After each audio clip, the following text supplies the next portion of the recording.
ഈ ഒരു യൂട്യൂബ് ചാനലിനകത്ത് കുറച്ച് ലെക്ചർ വീഡിയോസൊക്കെ പ്ലാൻ ചെയ്യുന്നുണ്ട്. സോ അതിൻ്റെ ഒരു ഫസ്റ്റ് പാർട്ട് എന്നുള്ള രീതിയിലാണ് ഈ ഒരു വീഡിയോ അപ്ലോഡ് ചെയ്യുന്നത്. ഓക്കെ, സോ ആദ്യം തന്നെ IHT പോർഷനാണ് ഞാൻ പ്ലാൻ ആക്കുന്നത്. കാരണം IHT എന്ന് പറഞ്ഞാൽ കുറച്ചൊക്കെ സിമ്പിളായിട്ടുള്ള, ഓക്കെ, റിലേറ്റീവ്ലി സിമ്പിൾ എന്ന് പറയാം. ഒത്തിരി കാര്യങ്ങളൊന്നും പഠിക്കാനില്ല, അത് ചെറിയ കുറച്ച് കാര്യങ്ങൾ മാത്രം. പിന്നെ കുറച്ച് ക്വസ്റ്റ്യൻസൊക്കെ ചെയ്യുന്ന സമയത്ത് അത് ക്ലിയറായി വരും. ഓക്കെ, സോ ഇതിൻ്റെ ഒരു ലെക്ചർ വീഡിയോ ആണിത്.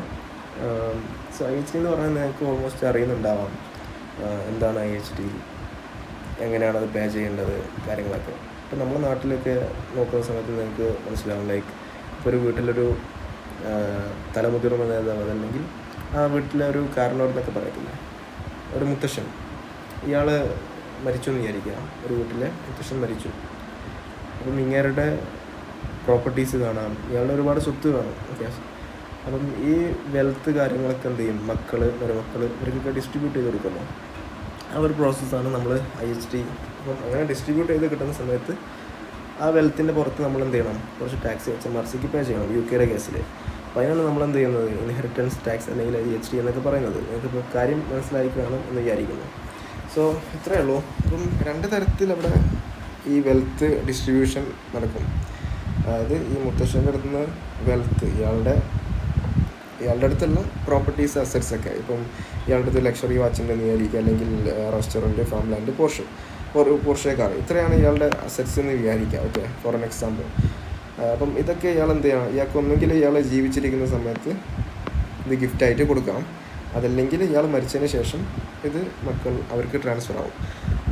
അപ്പം മക്കൾക്കോ മരുമക്കൾക്കോ ഇയാൾ ബില്ല് പ്രകാരം എഴുതിയിട്ടുള്ള ആളുകൾക്കൊക്കെ അത് ട്രാൻസ്ഫർ ആവും. അപ്പോൾ അങ്ങനെ ട്രാൻസ്ഫർ ആവുന്ന സമയത്ത് നമ്മൾ പറയുന്നതാണ് ഡെത്ത് ടൈം എന്ന്, അല്ലെങ്കിൽ ഇയാൾ ജീവിച്ചിരിക്കുന്ന സമയത്ത് കൊടുക്കുന്നതാണ് ലൈഫ് ടൈം. സോ ഓക്കെ, ഈ ലൈഫ് ടൈമിൽ ഇത് ടോട്ടൽ IHT കേസിൽ 3 കേസാണ് വരുന്നത്.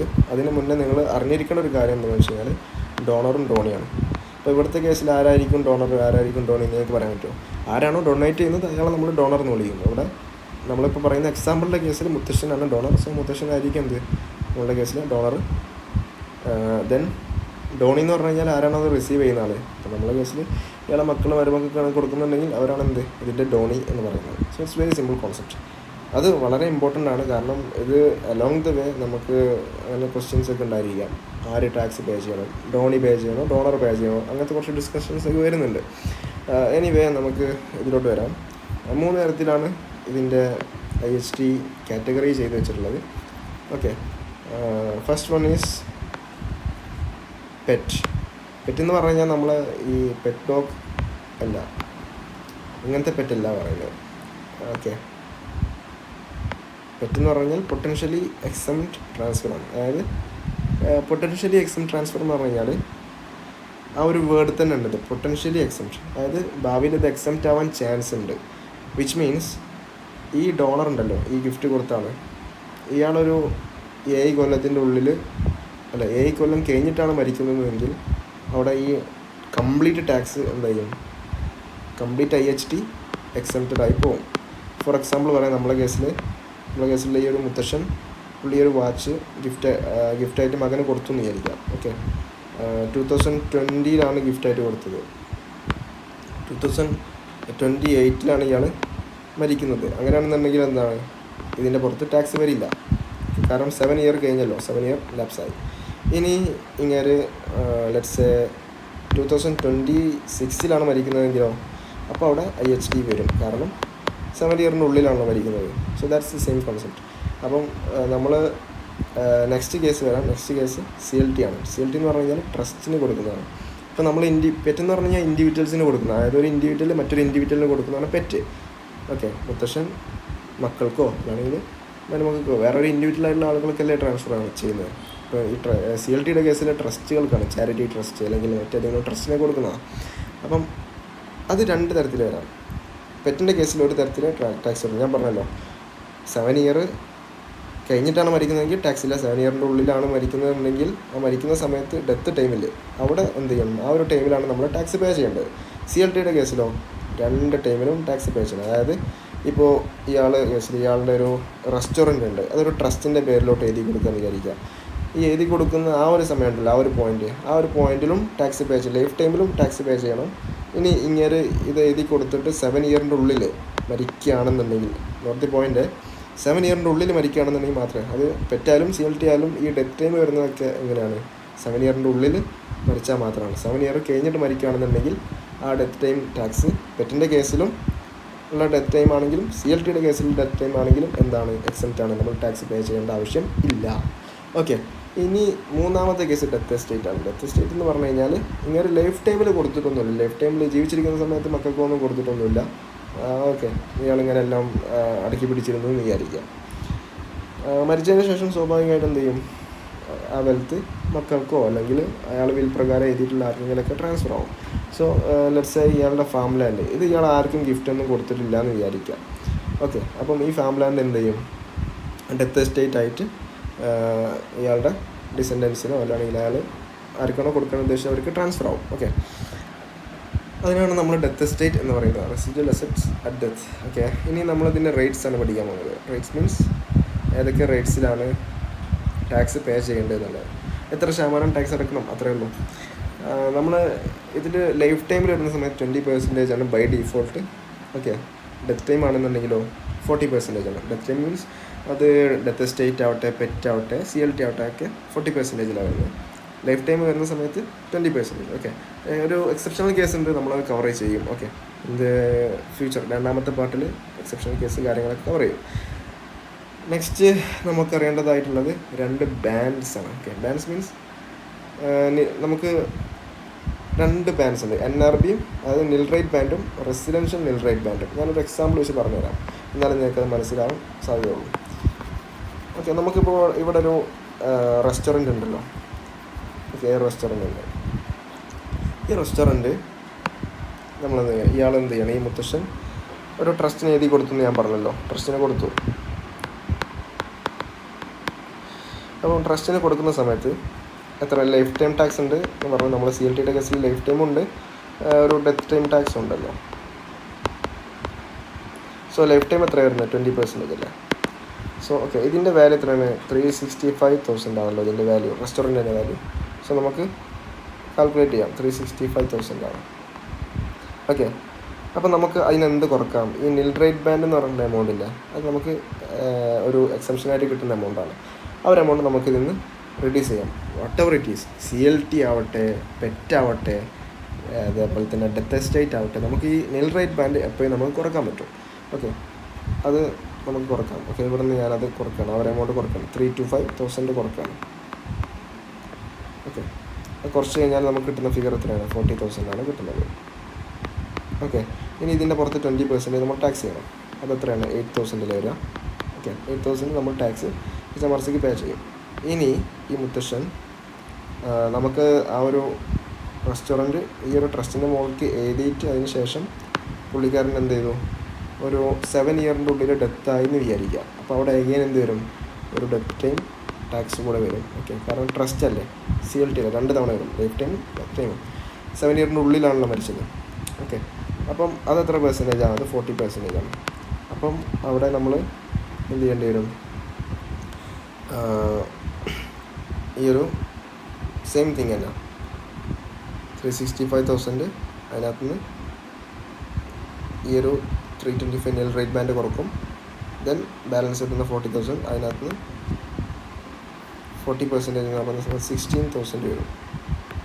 ഇത്രയും നമ്മൾ ടാക്സ് പേ ചെയ്യേണ്ടതായിട്ട് വരും. ഓക്കെ, ഇതാണ് ഇതിൻ്റെ സിമ്പിൾ കാൽക്കുലേഷൻസ്. അപ്പോൾ ടോട്ടലായിട്ട് വരുന്ന സമയത്ത് കുറച്ചധികം ടാക്സ് പേ ചെയ്യാനായിട്ട് വരുന്ന അർത്ഥം.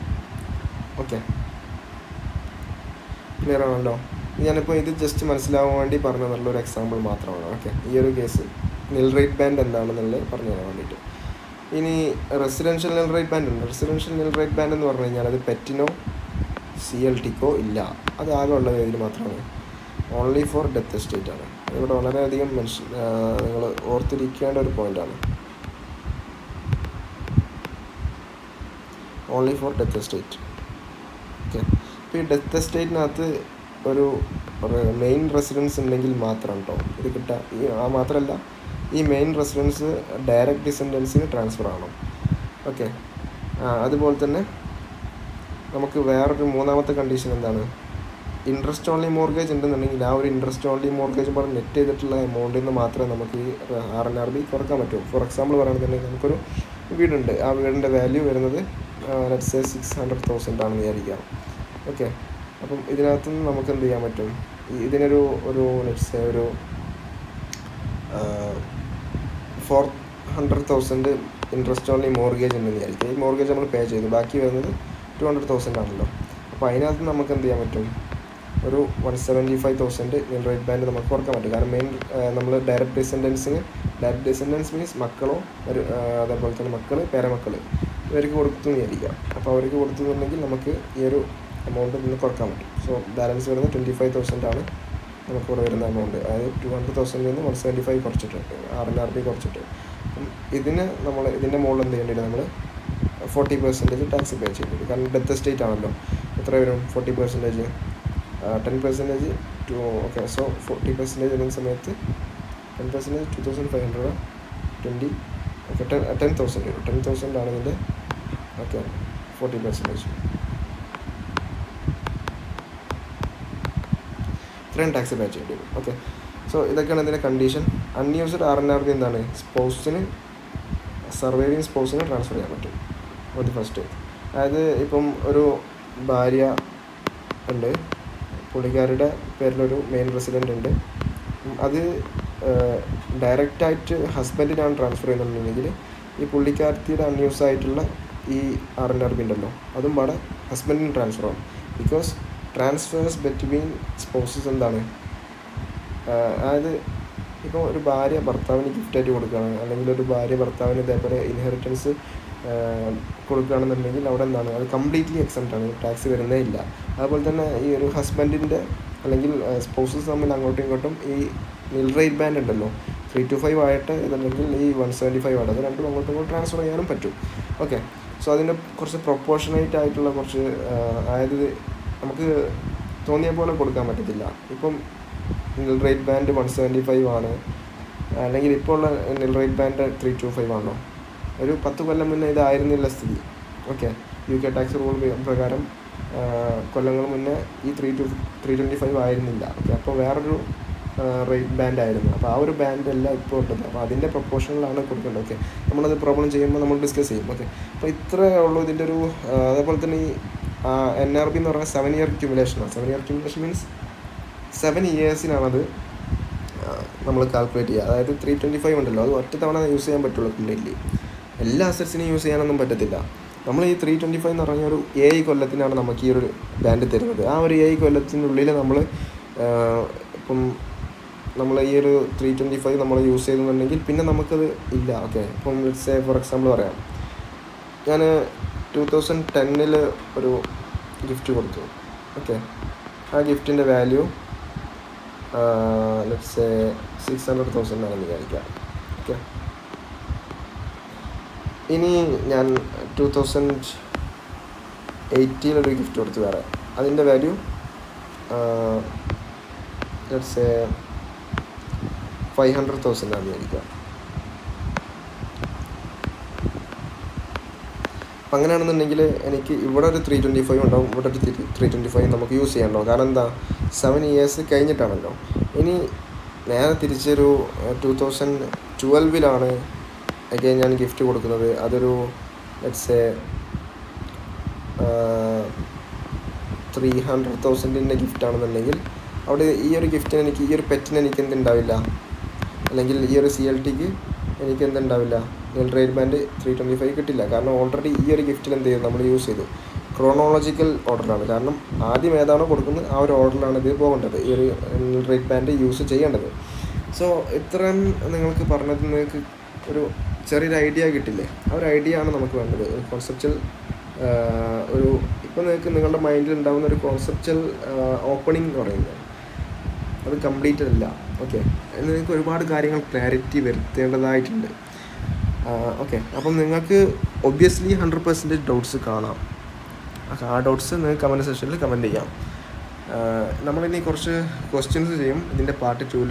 നമുക്ക് ഒത്തിരി ക്വസ്റ്റ്യൻസ് ഇതിൽ ചെയ്യാനായിട്ടുണ്ട്. ലെറ്റ്സ് സേ ഓക്കെ, ഈ ടെക്നിക്കൽ ആർട്ടിക്കിൾസാണ് നമ്മൾ യൂസ് ചെയ്യുന്നത്. ഓക്കെ, അപ്പോൾ അതിൽ ഒരു ഫസ്റ്റ് ക്വസ്റ്റ്യൻ ചെയ്തിട്ട് നമുക്ക് എന്ത് ചെയ്യാം, വൈൻഡപ്പ് ചെയ്യാം. ഓക്കെ, ഞാനിതിന് ഫസ്റ്റ് ക്വസ്റ്റ്യൻ കൂടെ ചെയ്തിട്ട് പിന്നെ പാർട്ട് 2-ലാണ് നമ്മളിതിൻ്റെ എല്ലാ നെക്സ്റ്റ് ക്വസ്റ്റ്യൻസ് ഇങ്ങനെ ക്ലിയർ ചെയ്ത് പോകും. അപ്പോൾ ഈ ഒരു നെക്സ്റ്റ് കുറച്ച് ക്വസ്റ്റ്യൻസ് ചെയ്യുമ്പോൾ തന്നെ നിങ്ങൾക്ക് എന്ത് ചെയ്യും, ഒരു പാർഷ്യൽ ക്ലാരിറ്റി എന്ന് പറഞ്ഞ പോയിന്റിലോട്ട് നിങ്ങളെത്തും. അതിനുശേഷം നിങ്ങളൊരു കപ്ലാൻ കിറ്റ് കാര്യങ്ങൾ, അതേപോലെ തന്നെ ഈ ടെക്നിക്കൽ ആയിട്ടുള്ള ക്വസ്റ്റ്യൻസൊക്കെ നിങ്ങൾ ഹോം വർക്ക് ചെയ്ത് കഴിഞ്ഞാൽ നിങ്ങൾക്ക് ഫുൾ ക്ലാരിറ്റി കിട്ടും. എല്ലാ ചാപ്റ്റേഴ്സും ഫുൾ ക്ലാരിറ്റിയിൽ പോകണം, എന്നാലേ കാര്യമുള്ളൂ. ഓക്കെ, അപ്പം നമുക്ക് നെക്സ്റ്റ് ക്വസ്റ്റ്യൻ നോക്കാം. സോഫി എന്ന് പറഞ്ഞിട്ടുള്ള ഇവരുടെ ഒരു പെന്ന് വർക്ക് ആവുന്നില്ലല്ലോ. വൺ സെക്കൻഡ്, കാരണം ഇത് വെബ്സൈറ്റ് ആയതുകൊണ്ടാണ് തോന്നുന്നു എൻ്റെ പെന്ന് വർക്ക് ആവുന്നില്ല. എനിവേ സ്ക്രീൻഷോട്ട് എടുത്തിട്ട് അതിൽ വെയിറ്റ് ചെയ്യേണ്ടി വരും. ഓക്കെ, ഇങ്ങനെയാണ് ചെയ്യുന്നത്. So let's start doing this question. Okay, Sophie died on, ഈ ഒരു ഡേറ്റിലാണ് ഡേ ആയിട്ടുള്ളത്. എ ഗിഫ്റ്റ് ഓഫ്, ഇതെന്ത് ചെയ്തു, മകന് കൊടുത്തു. എന്നാ കൊടുത്തത്? 2018 കൊടുത്തത്. ആ ഡേറ്റ് നോട്ട് ചെയ്യണേ. 18 നിന്ന് 26 7 ഇയർ ലാപ്സ് ആയോ ഇല്ലയോ നോക്കൂ നിങ്ങൾ. 18 നവംബറാണ്. 19 November, 20 November, 21 November, 22 November, 23 November, 24 November, 25 November ആയപ്പോഴേക്ക് 7 ഇയർ കഴിഞ്ഞു.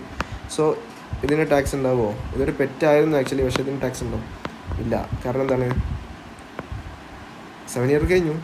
ഓക്കെ, ഇനി രണ്ടാമത്തെ കേസിൽ എന്താണ് ഇവിടെ നോക്കുക നിങ്ങൾ. 12th August 23. അപ്പം ഇത് 7 ഇയറിൻ്റെ ഉള്ളിലാണ്. ഒരു ഇത്രയും വാല്യൂ വരുന്ന ഒരു ഹൗസാണ് കൊടുത്തിട്ടുള്ളത്, ഡോട്ടറാണ് കൊടുത്തിട്ടുള്ളത്. ഈ ഹൗസ് മെയിൻ റെസിഡൻ്റ് ആണെന്ന് പറയുന്നുണ്ടോ അവർ? ഇല്ല, പറയുന്നില്ല. മെയിൻ റെസിഡൻ്റ് ആണെന്ന് പറഞ്ഞാൽ മാത്രം അത് നമുക്ക് RNRB കൺസിഡർ ചെയ്താൽ മതി. ഓക്കെ, RNRB കൺസിഡർ ചെയ്താൽ മതി. ഇവിടെ മെയിൻ റെസിഡൻ്റ് ആണെന്ന് പറയുന്നില്ല. ഓക്കെ, സോ ഇനി ഇവർ മരിക്കുന്ന ഡേറ്റ് പറയുന്നുണ്ടല്ലേ. ഓക്കെ, ഈ ഒരു ഡേറ്റിനാണ് മരിക്കുന്നത്. ഈ ഗിഫ്റ്റ് കൊടുത്തിട്ട് 2023 കൊടുത്തിട്ടുണ്ട്. ഈ ഹൗസിൻ്റെ വാല്യൂ ഇതിലോട്ട് ഇൻക്രീസ് ആയെന്ന് പറയുന്നുണ്ട്. ഇതൊന്നും കൺസിഡർ ചെയ്യേണ്ട ആവശ്യമില്ല. ഇതാണ് ആദ്യം തന്ന ഒരു കോസ്റ്റ്, ആ ഒരു വാല്യൂ ഉണ്ടല്ലോ, അത് മാത്രം എടുത്താൽ മതി. ക്യാപിറ്റൽ അപ്രീഷിയേഷൻ കാര്യങ്ങളൊന്നും നമ്മൾ HDയിൽ കൺസിഡർ ചെയ്യുന്നില്ല. ഓക്കെ, പിന്നെ സോഫി സണ്ണിന് എന്താ കൊടുത്തത്? അത് ഇവർ എക്സ്പ്ലെയിൻ, ഇവർ അതിന് ആൻസർ പറയുകയാണ് ശരിക്കും. അപ്പോൾ ഇതിനിപ്പം എത്രത്തോളം ടാക്സ് വരുന്നുള്ളത് നമ്മൾ കണ്ടുപിടിക്കണം. എത്ര വരും? ആദ്യം 610 അല്ല, 610 വരും. അത് 325, അതായത് മിൽ റേറ്റ് ബാൻഡ് കുറയ്ക്കുക. അപ്പോൾ കിട്ടുന്ന ഫിഗർ ഉണ്ടല്ലോ, എത്ര കിട്ടും? നിങ്ങൾ ജസ്റ്റ് ഒന്ന് കാൽക്കുലേറ്റ് ചെയ്ത് 285 വരും. ഓക്കെ, എത്ര എമൗണ്ട് വരും? ഈ ഒരു എമൗണ്ടിൻ്റെ പുറത്താണ് ടാക്സ് വരിക. അതെത്ര വരും? ഇവിടെ ഡെത്ത് ടൈം ടാക്സ് അല്ലേ, പെറ്റിലെ ഡെത്ത് ടൈം, പെറ്റിലാകെ ഒന്നേ ഉള്ളൂ. CLTക്കകത്താണ് ലൈഫ് ടൈമും അതേപോലെ തന്നെ ഡെത്ത് ടൈം ഉള്ളത്. അപ്പം പെറ്റിലെ ഡെത്ത് ടൈം ടാക്സ് ആണ് വരുന്നത്. സോ ഡെത്ത് ടൈം ടാക്സിൻ്റെ റേറ്റ് എത്രയാണ്? 40% അല്ലേ. സോ ആ 40% കൊണ്ട് ഇതിനൊന്ന് മൾട്ടിപ്ലൈ ചെയ്ത് നോക്കൂ. 114 വരും. 114, ഇതാണ് ആൻസർ കേട്ടോ. സോ അത് ത്രില്ലിങ് അല്ലേ നിങ്ങൾക്ക് ചെയ്യാൻ ക്വസ്റ്റ്യൻസ്? ഫസ്റ്റ് ക്വസ്റ്റ്യൻ അടിപൊളിയായിട്ട് നമ്മൾ ചെയ്തു. ഓക്കെ, നിങ്ങളും നിങ്ങളുടെ ഭാഗത്തു നിന്നും പക്ക അടിപൊളിയായിട്ട് ചെയ്തെന്ന് വിചാരിക്കുന്നു. സോ നമുക്ക് എനിക്കിങ്ങനെ അതിൻ്റെ ഒരു ത്രില്ല് കയറി കഴിഞ്ഞു. അപ്പോൾ ഒരു ക്വസ്റ്റ്യൻ പാട് ചെയ്താലോ എന്നുണ്ട്. ഓക്കെ, നമുക്കൊരു ക്വസ്റ്റ്യൻ പാട് ചെയ്ത് നോക്കാം. Okay, Lim died on. അപ്പം ഇത് മുഴുവൻ സ്ക്രീൻഷോട്ട് എടുക്കണം. എനിക്കറിയില്ല വേറെ എന്തെങ്കിലും മെത്തേഡ്സ് ഉണ്ടോ എന്നുള്ളത് നിങ്ങൾ കമൻറ്റ് ചെയ്യുക. ഓക്കെ, ഇതാണ് ഡേറ്റ്. അതായത് നിങ്ങൾ എപ്പോഴും ഇതിന് ഡേറ്റാണ് നോട്ട് ചെയ്ത് വെക്കേണ്ടത്. ഈ ടാക്സിലെ ക്വസ്റ്റ്യൻസ് ഒക്കെ ചെയ്യുന്ന date is very important. Lim day ആയ ഡേറ്റ് ഇതാണ്, മരിച്ച ഡേറ്റ്. ഈ ഒരു ഡേറ്റിൽ എന്ത് ചെയ്തിട്ടുണ്ടായിരുന്നു? ഒരു ഗിഫ്റ്റ് കൊടുത്തിട്ടുണ്ടായിരുന്നു. 420,000 വരുന്ന ഒരു ട്രസ്റ്റിനാണ് കൊടുത്തത്. നമ്മൾ ആദ്യം നോക്കേണ്ടത് 7 ഇയർ കഴിഞ്ഞോ ഇല്ല എന്നാണ്. അപ്പം നവംബറിലായിരുന്നു. സോ 19 നവംബർ, 20 നവംബർ, 21, 22, 23, 24, 25 നവംബർ ആകുന്ന സമയത്ത് 7 ഇയർ ആയി. സോ 7 ഇയർ കഴിഞ്ഞിട്ടല്ലേ വരുന്നത്. സോ ഇതെന്താണ്? ലാപ്സ് ചെയ്യാം, ഇത് വരുന്നില്ല. പക്ഷേ ഇവിടെ ഒരു കാര്യമുണ്ട് നിങ്ങൾ മനസ്സിലാക്കേണ്ടത്. ഇതിൽ ഡെത്ത് ടൈം വരുന്നില്ല. ഓക്കെ, ഡെത്ത് ടൈം ടാക്സ് വരുന്നില്ല. ബട്ട് CLTക്ക് ഒരു പ്രത്യേകത ഉണ്ട്. CLTയിൽ എന്തൊക്കെയുണ്ട്? CLT has 2 part. One is life time, other one is death time. So ഇവിടുത്തെ എന്ത് വരും? ഇമ്മീഡിയറ്റ് ആയിട്ട് നമ്മൾ കൊടുത്ത സമയത്ത് അപ്പം തന്നെ ഉണ്ടാകുന്നൊരു സംഭവമാണ് ലൈഫ് ടൈം ടാക്സ്. അതെന്തായാലും വരും. അതെത്ര വരുന്നത്? 20% നമ്മൾ കൊടുക്കണം. സോ ഇതിനകത്ത് നിന്ന് ഡയറക്റ്റായി 20% കൊടുക്കണോ? വേണ്ട. എങ്ങനെ നമുക്ക് നിൽ റേറ്റ് ബാൻഡ് കുറക്കാണ്ടാവില്ല അവിടെ. സ്വാഭാവികമായിട്ട് 420 മൈനസ് 325 വരും, 325. അപ്പോൾ അത് കുറച്ച് കഴിഞ്ഞാൽ എത്ര വരും? 420 325 കുറക്കണം. 420 മൈനസ് 325 വരുന്ന സമയത്ത് 95 ആയിരുന്നു. ഇതിൻ്റെ പുറത്ത് എത്ര വരും? 20% ലൈഫ് ടൈം ടാക്സ് എടുക്കണം. സോ ദാറ്റ്സ് അറൗണ്ട്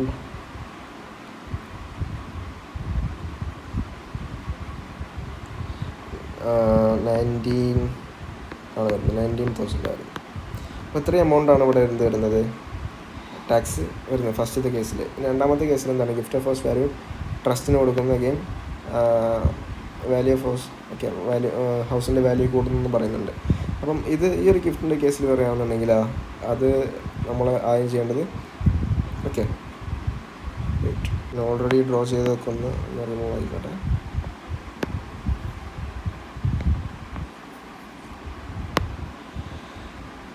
ഇവിടെ നമുക്ക് 615 ആണുള്ളത്. ഇതും എന്താണ്? ഒരു CLT ആണ്. ഈ CLTക്കകത്ത് എന്തുണ്ടാവില്ല? നിൽ റേറ്റ് ബാൻഡ് ഉണ്ടാവില്ല, കാരണം നമ്മൾ ഓൾറെഡി ഇവിടെ യൂസ് ചെയ്തില്ലേ 325. അപ്പം ഇതിൻ്റെ ലൈഫ് ടൈം ടാക്സ് കാൽക്കുലേറ്റ് ചെയ്യണം ആദ്യം. എത്ര വരും? 20% ഡയറക്റ്റ് വരും. എത്ര വരും? 10% എന്ന് പറയുന്ന സമയത്ത് 61,500 വരും. ഇതിൻ്റെ 2 മൾട്ടിപ്ലൈ ചെയ്താൽ മതി അല്ല. സോ എത്ര വരും? 61,500 ഇൻറ്റു 2 123,000. ഈ ഒരു എമൗണ്ടാണ് എന്ത് ടാക്സ് ആയിട്ട് ഉണ്ടാവുക. Life time tax. ഇതിന് ലൈഫ് ടൈം മാത്രമാണോ ഉള്ളത്? അല്ല, ഡെത്ത് ടൈം കൂടി ഉണ്ട്. കാരണം 7 ഇയേഴ്സിൻ്റെ ഉള്ളിലല്ലേ മരിച്ചത് ഈ ഒരു ഗിഫ്റ്റ് കൊടുത്തിട്ട്. സോ അവിടെ എന്ത് വരും? 40% അഗെയിൻ വരും 40%.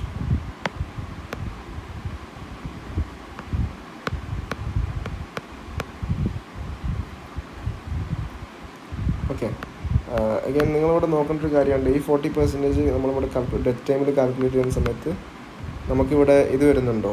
നിൽ റേറ്റ് ബാൻഡ് വരുന്നുണ്ടോ? യെസ്, നിൽ റേറ്റ് ബാൻഡ് വരുന്നുണ്ട്. ബിക്കോസ് നിങ്ങൾ നോക്കുക വരുന്നുണ്ടോ ഇല്ലയെന്ന് ജസ്റ്റ് ചെക്ക് ചെയ്ത് നോക്കുക. 2023 കൊടുത്തതല്ലേ? 23 കൊടുത്തത്. അപ്പോൾ 23 ഒരു 7 ഇയർ പിറകോട്ട് നോക്കുക. ഇതിൻ്റെ 7 ഇയറിൻ്റെ ഉള്ളിലാണ് വരുന്നത്. അപ്പം അതുകൊണ്ട് തന്നെ നമുക്കിവിടെ നിൽ റേറ്റ് ബാൻഡ് ഡെത്ത് ടൈമിന് എന്തില്ല, അവൈലബിൾ അല്ല. ഇൻ കേസ് നമ്മൾ ഈ ഒരു സെയിം ഡേറ്റിൽ ലെറ്റ്സ് സേ ഒരു നവംബറിന് ശേഷമാണ്, അതായത് നവംബറിലാണല്ലോ ഒരു ഫസ്റ്റ് ഗിഫ്റ്റ് നടന്നത്, അതിന് ശേഷമാണ് ഇത്തരത്തിൽ ഒരു ഈ ഒരു CLT നടന്നിരുന്നതെങ്കിൽ അവിടെ എന്തുണ്ടാവും? നമുക്ക് കംപ്ലീറ്റ് 3,000 to 5,000 അഗെയിൻ ഉണ്ടാവും. കാരണം 7 ഇയർ കഴിഞ്ഞു. കാരണം 7 ഇയർ അക്യുമുലേഷൻ റൂൾ ഉണ്ടല്ലോ. അപ്പോൾ ഈ കേസിൽ നമുക്ക് എന്ത് കിട്ടില്ല? റേറ്റ് ബാൻഡ് കിട്ടില്ല. അപ്പോൾ നമ്മൾ എന്ത് ചെയ്യണം? ഈ ഒരു എമൗണ്ട് 615 പുറത്ത് അഗെയിൻ നമ്മൾ വീണ്ടും ഒരു 40% കാണണം. അപ്പം അതായിരിക്കും എന്ത് ഇതിൻ്റെ ഡെത്ത് ടൈം ടാക്സ് എന്ന് പറയുന്നത്. അതെത്ര വരും? അത് വരുന്നത് 246,000 ഇത്ര വരും. അതാണ് ഇതിൻ്റെ ഒരു കാൽക്കുലേഷൻ പാർട്ട്. നമ്മളത് ചെയ്തു. അഗെയിൻ നമ്മൾ വൈൻഡപ്പ് ചെയ്യാണ് ഇവിടെ. ഒത്തിരി ടൈം ആയെന്ന് തോന്നുന്നു. ബൈ ഗൈസ്, നെക്സ്റ്റ് പാർട്ടിൽ കാണാം. എന്തെങ്കിലും ഉണ്ടെങ്കിൽ കമൻറ്റിൽ ചെയ്യാം.